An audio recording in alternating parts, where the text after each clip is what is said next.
Yeah. Hello. I'm Miss Carla. This is Charlie. Charlie the girl cat. In one of my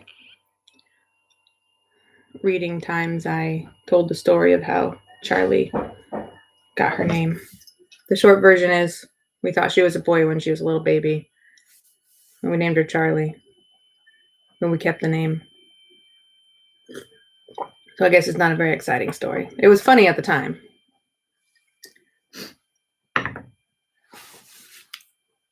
We are going to continue today reading Escape from Mr. Lemoncello's Library by Chris Grabenstein. If you didn't get a chance to see Governor Raimondo's address today, you should take a look because today was question and answer time with kids. So she and her husband answered questions that kids had submitted online, I guess. And it was really cool. It was very informative. And she talked about a lot of things that the kids in Rhode Island are facing right now, and we got some good answers. So anyway, you should be able to find that online if you want to watch it later.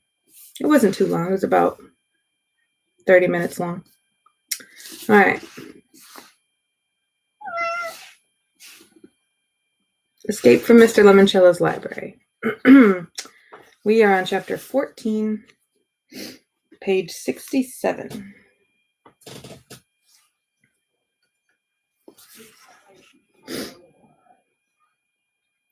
How about we work together, said Akimi when she sat down at Kyle's table. Kyle couldn't take his eyes off Sierra Russell. She had drifted up about 25 feet and was leaning against the railings of her floating platform, completely lost in a new book. Hello, Earth to Kyle. Do you want somebody else to get first dibs on the Electric Learning Center? No? Then focus. Okay, so how do we use our wits and the library to find dessert? Akimi nodded toward Miguel, whose fingers were dancing across the screen of his desktop's tablet computer. I think he's doing a search in the card catalog, whispered Akimi. Why? It's how you find stuff in a library, Kyle. I know that, but we're not looking for books about dessert. We need to find actual food. Andrew Peckelman stood up from his desk and sprinted up a wrought iron spiral staircase leading to the second floor. 2 seconds later, Charles Chiltington was sprinting up the staircase behind him. All the other players soon followed. Everybody was headed to the second floor and the Dewey Decimal Rooms. Miguel finally popped up from his desk and made a mad dash for the nearest staircase. It's got to be up in the 600s, you guys, he called out to Kyle and Akimi. Thanks, said Kyle, but he still didn't budge from his seat. I guess the 600s is the Dewey Decimal category where you find books about desserts, said Akimi. Maybe we should... Wait a second, said Kyle. Kyle, in case you haven't noticed, you, me, and glider girl Sierra are the only ones still on this floor. And Sierra isn't really on the floor because she's floating. Hang on, Akimi, I have an idea. Kyle pulled out his floor plan. Dessert is probably hiding in plain sight, just like the bonus codes in Squirrel Squad. Follow me. Where to? The Book Nook Cafe, the one room in the library where, according to what Dr. Zinchenko told us back at the hotel, food and drinks are actually allowed. They strolled into the cozy cafe. Woohoo! Shouted Akimi. The walls were decorated with shelves of cookbooks, but several tables were loaded down with trays of cookies, cakes, ice cream, and fruit. That's why the curtains were closed behind the windows into the rotunda, said Akimi, so we couldn't see all this food. Way to go, Kyle. Kyle did his best imitation of Charles Chiltington. I'm Akimi. We never lose. Except, of course, when we don't win. After everyone had dessert, Kyle and Akimi were the first ones allowed to enter the Electronic Learning Center. Kyle flew the space shuttle, making an excellent landing on Mars before crashing into one of Saturn's moons. Akimi rode a horse with Paul Revere. Then Kyle learned how to drive a stick-shift stock car on the Talladega racetrack, while Akimi climbed into a tiny submarine to swim with sharks, dolphins, and sea turtles, all of which were projected on the glass walls of her undersea simulator. All the educational video games had 3D visuals, digital surround sound, and something new that Mr. Lemoncello was developing for his video games: smell-o-vision. When you sacked Rome with the Visigoths, you could smell the smoky scent of the burning city as well as the barbarians' BO. After an hour, Dr. Zinchenko ushered everybody else into the Electronic Learning Center. They'd been watching George Washington debate George W. Bush, both were audio animatronic dummies, in the town square at the center of the 900s room. At 10 p.m., they all tromped into the IMAX theater, also on the third floor, to see a jukebox concert. 3D images of the world's best musicians, living and dead, performed their hits live. The best part was Mozart jamming with Metallica. Finally, around 3 in the morning, Clarence and his twin brother Clement came to escort the kids to their sleeping quarters. The boys would roll out their sleeping bags in the children's room, just off the rotunda. The girls would be upstairs on the third floor in the boardroom. Charles Chiltington would be luxuriating all alone in Mr. Lemoncello's private suite.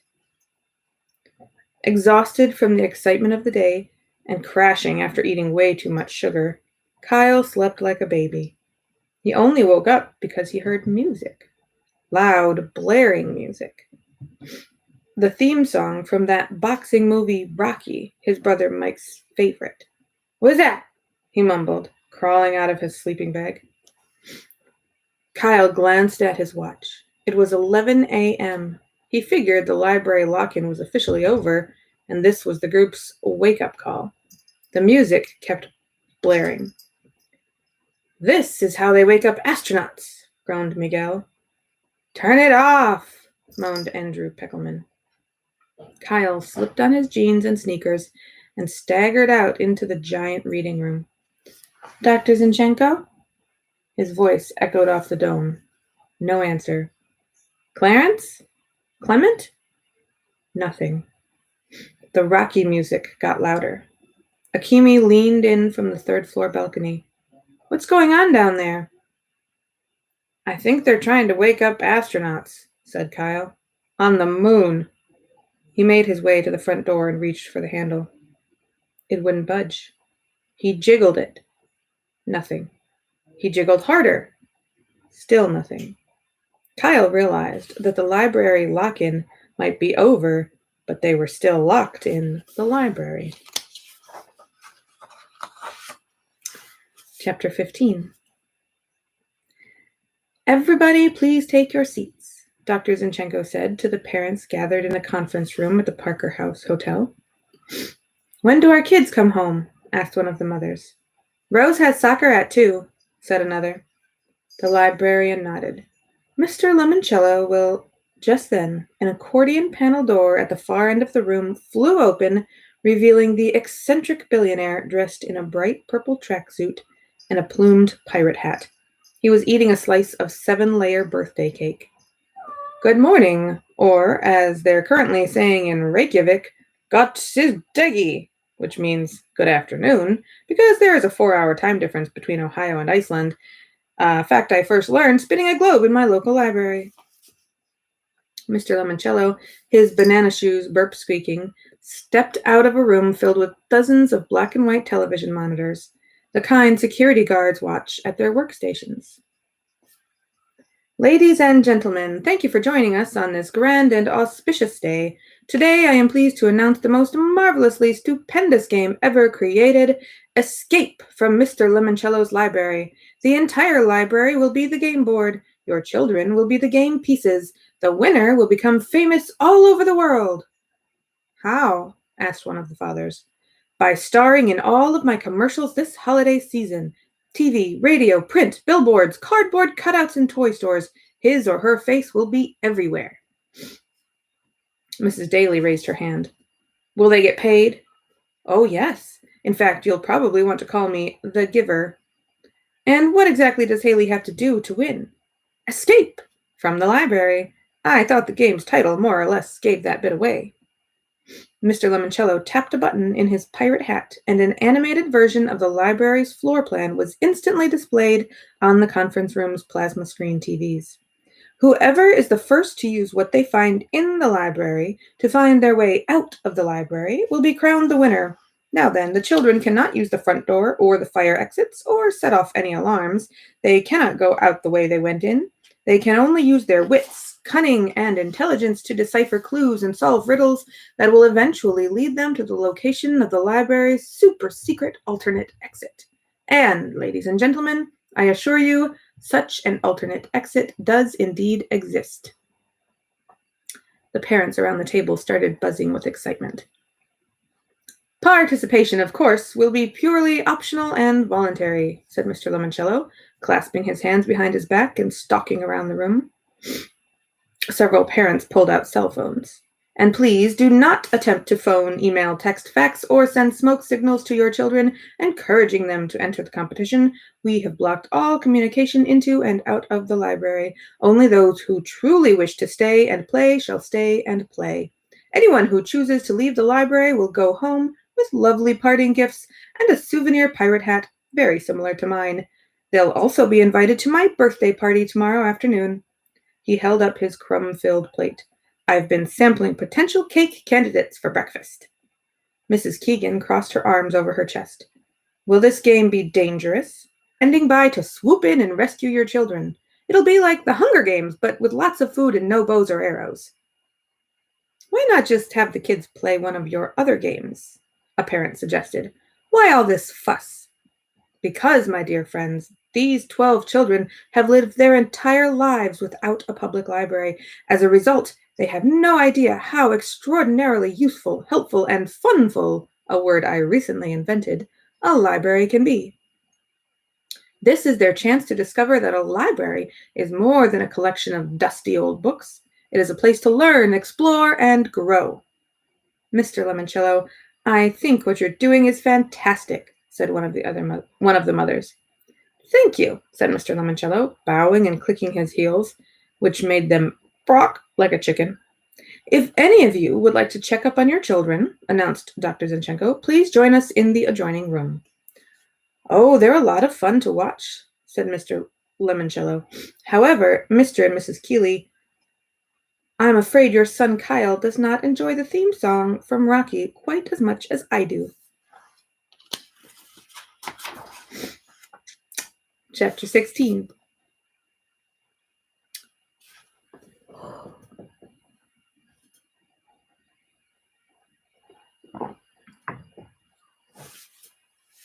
Rocky had done its job. Kyle and everybody else, locked inside the library, was definitely awake. Even Charles Chiltington had come down to the rotunda reading room from Mr. Lemoncello's private suite. The only essay writer not with the group was Sierra Russell, who, Kyle figured, was off looking for another book to read. "We're still locked in?" squeaked Haley Daly. "This is so lame," added Sean Keegan. "It's like 11:30. I've got things to do, places to be." "Look, you guys," said Kyle, "they'll probably open the front door right after we eat or something." "Well, where's that ridiculous librarian?" said Charles Chiltington, who was never very nice when there weren't any adults in the room. "Yeah," said Rose Vermette. "I can't stay in here all day. I have a soccer game at 2. "And dudes," said Sean Keegan, "I have a life." "Do you children require assistance?" said a soft, motherly voice. It was the semi-transparent holographic image of Mrs. Tobin, the librarian from the 1960s. She was hovering a few inches off the ground in front of the center desk. "Yes," said Kayla Carson. "How do we get out of here?" The librarian blinked, the way a second-hand calculator, the one your oldest brother dropped on the floor a billion times, does when it's figuring out a square root. "I'm sorry," said the robotic librarian. "I have not been provided with the answer to that question." Will we be doing brunch this morning? Chiltington asked politely. I'm not hungry, but some of my chums sure are. After all, it is 11:30. The kitchen staff recently placed fresh food in the Book Nook Cafe. Thank you, Mrs. Tobin, said Chiltington. Would you like anything? A bowl of oatmeal, perhaps? No, thank you, Charles. I am a hologram. I do not eat food. I guess that's how you stay so super skinny. Kyle shook his head. The smarmy guy was oilier than a soggy sack of fries. He was even sucking up to a hologram. Chiltington and the others traipsed off to have breakfast, but Kyle and Akimi stayed with the holographic librarian. I have a question, said Kyle. I'm listening. Is the library lock-in over? Are we supposed to go home now? Mr. Lemoncello will be addressing that issue shortly. Okay, thanks, Mrs. Tobin. You are welcome, Kyle.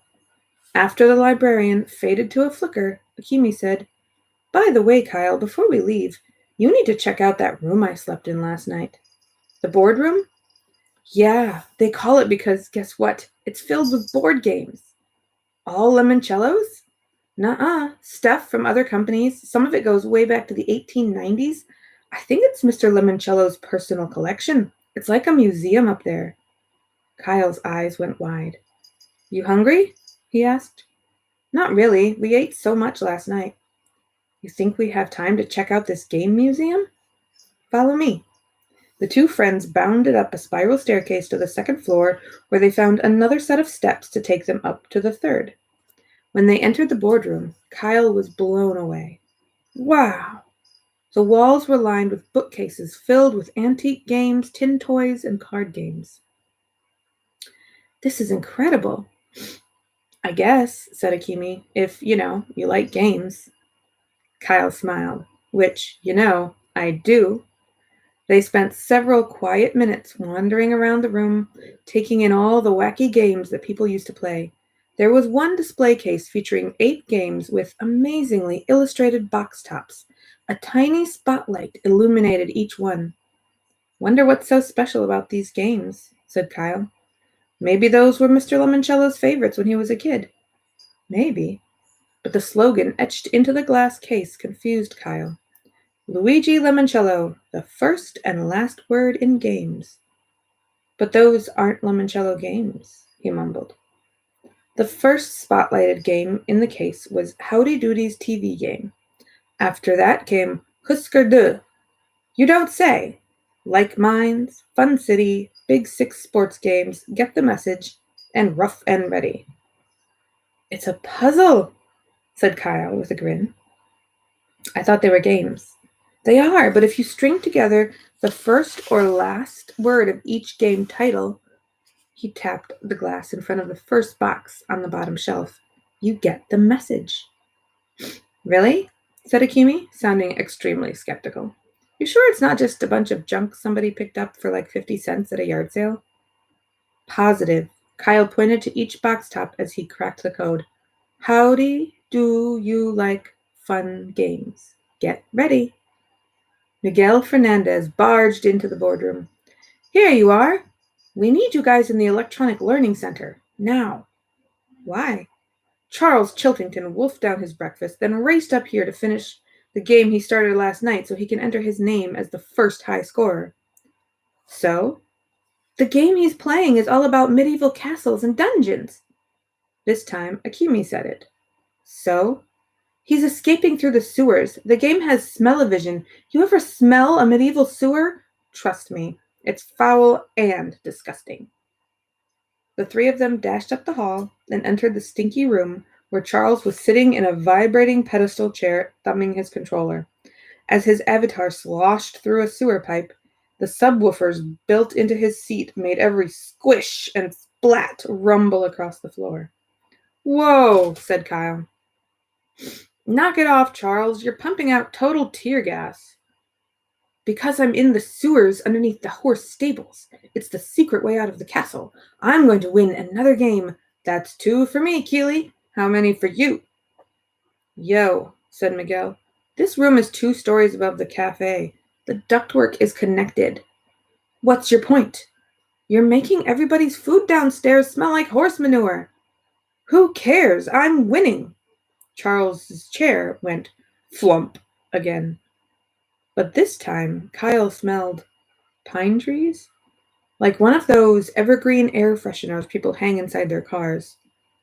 Aw, this stupid thing is broken. Charles jumped out of the chair and reared back to kick it. Um, I wouldn't do that if I were you, said Kyle. Why not? Because there's a security camera over there and it's aimed right at you. What? Where? See the blinking red light? Suddenly, an image of Kyle pointing up at the camera lens appeared on every video screen in the Electronic Learning Center, until he was replaced by Mr. Lemoncello.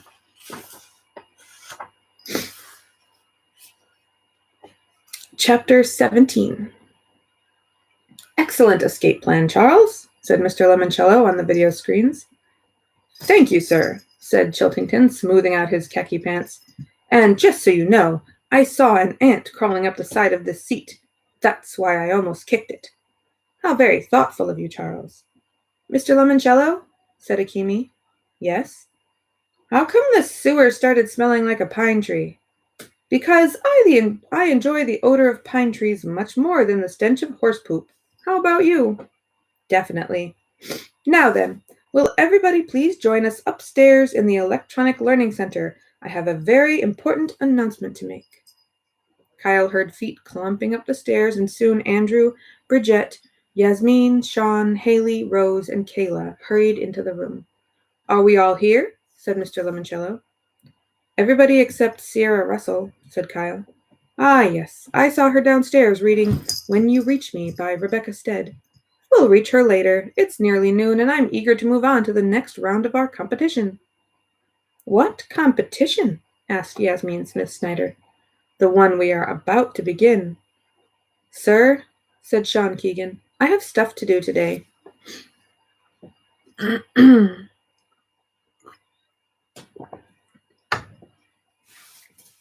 That's fine, Sean. You are, of course, free to leave. If any of the rest of you do not wish to stay and play, kindly deposit your library cards in the discard pile. A tile in the floor popped open, and an empty goldfish bowl atop an ornate column rose up about 3 feet. Just drop it in the bowl there, Sean. Attaboy. Follow the flashing red arrows on the floor to the nearest exit, where you will receive a lovely parting gift, along with my everlasting admiration for your essay writing abilities. Bright red arrows danced across the floor. Sean followed them. What happens if we decide to stay? Asked Akimi. You will be given the chance to play a brand new, exciting game. Is there a prize for the winner? Demanded Haley Daly. Oh, yes. Now Miguel shot up his hand. Mr. Lemoncello, what do we have to do to win? Simple. Find your way out of the library using only what's in the library. Awesome! Lame, mumbled Kayla Corson. I'm out of here. She plunked her library card into the fishbowl and followed the blinking arrows out the door. Does anyone else want or need to leave? Sorry, sir, I have soccer at 2, said Rose Vermette. See you guys later. She dropped her card into the discard bowl. The instant she did, bells rang, confetti fell from the ceiling, and every electronic console in the game room started ding-ding-dinging. Congratulations, Rose, cried Mr. Lemoncello, who had put on a pointy party hat. For sticking to your prior commitments, you will receive our special prior commitment sticker prize, a complete set of Lemoncello sticker picture games and a laptop computer to play them on. Enjoy. Charles Chiltington stepped a little closer to the security camera as Rose Vermette skipped out of the room. Sir, might we assume that the prize for winning your brand new game will be even better than a laptop computer? Yes, said Mr. Lemoncello, taking off his party hat. You may so assume. I'm in, said Chiltington. Me too, said Kyle. Me too, added Akimi, Miguel, Andrew, Bridget, Yasmin, and Haley. Sierra Russell wandered into the room. Her nose was buried so deep in her book she didn't even notice Mr. Lemoncello's gigantic face on all the video screens. Is something going on? She said, mostly to her book pages. You bet, boomed Mr. Lemoncello. Sierra's head snapped up. Oh, hello, sir. Greetings, Sierra. Sorry to interrupt your reading. Just have a quick question. Will you be staying or leaving? Well, sir, I'd like to stay, if that's okay. Okay, it is wondermous. Another word I just made up. Now then, to read you the rules of the game, because every game needs rules, here is your friend and mine, Dr. Yanina Zinchenko. The video screen switched to a close-up of the librarian with the red hair and glasses. Your exit from the library must be completed between noon today and noon tomorrow, said Dr. Zinchenko. Mr. Lemoncello's head popped into a corner of her screen. Tomorrow's my birthday, by the way. Mark your calendars. And he ducked back out of the frame. Our security guards will continue holding your cell phones, said Dr. Zinchenko. You may not use the library computers to contact anyone outside the building. You may, however, use them to conduct research. You may also request 3 different types of outside assistance. 1, ask an expert, 1, librarian consultation, and 1, extreme challenge. Please be advised the extreme challenges are, as the name implies, extremely difficult. If you pass the challenge, your reward will be great. However, if you fail, you will be eliminated from the competition.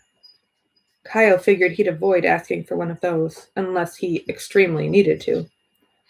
To use any of these lifelines, Dr. Zinchenko continued, simply summon Mrs. Tobin. Chiltington raised his hand. Yes, Charles?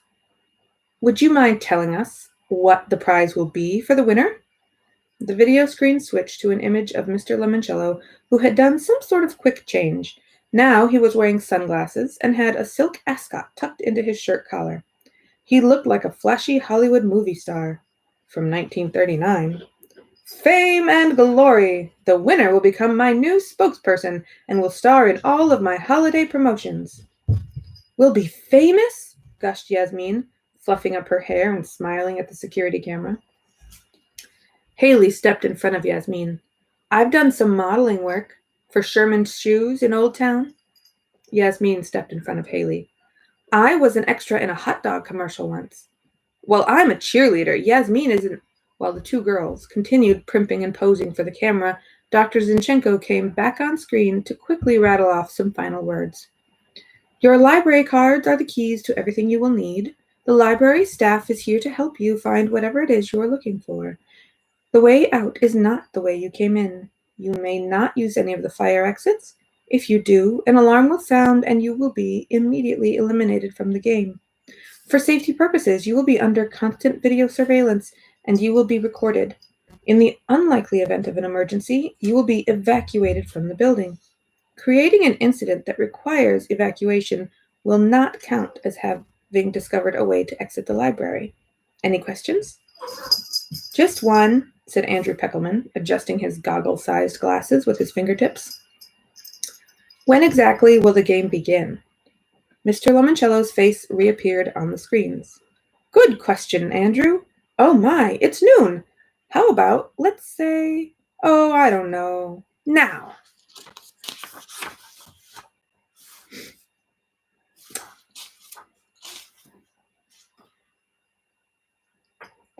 I think we'll stop here. This is a good place to stop. Tomorrow's Friday, we will start with the actual contest. Very exciting. We are on chapter 18, page 88. We are making our way through this book pretty well, too. It feels like it goes very fast because the chapters are short. And this is how much we've read so far. At 3:30 today, I will be doing a story time of a picture book called Donkey Donkey. So if you're interested, you could check that one out too. Bye-bye.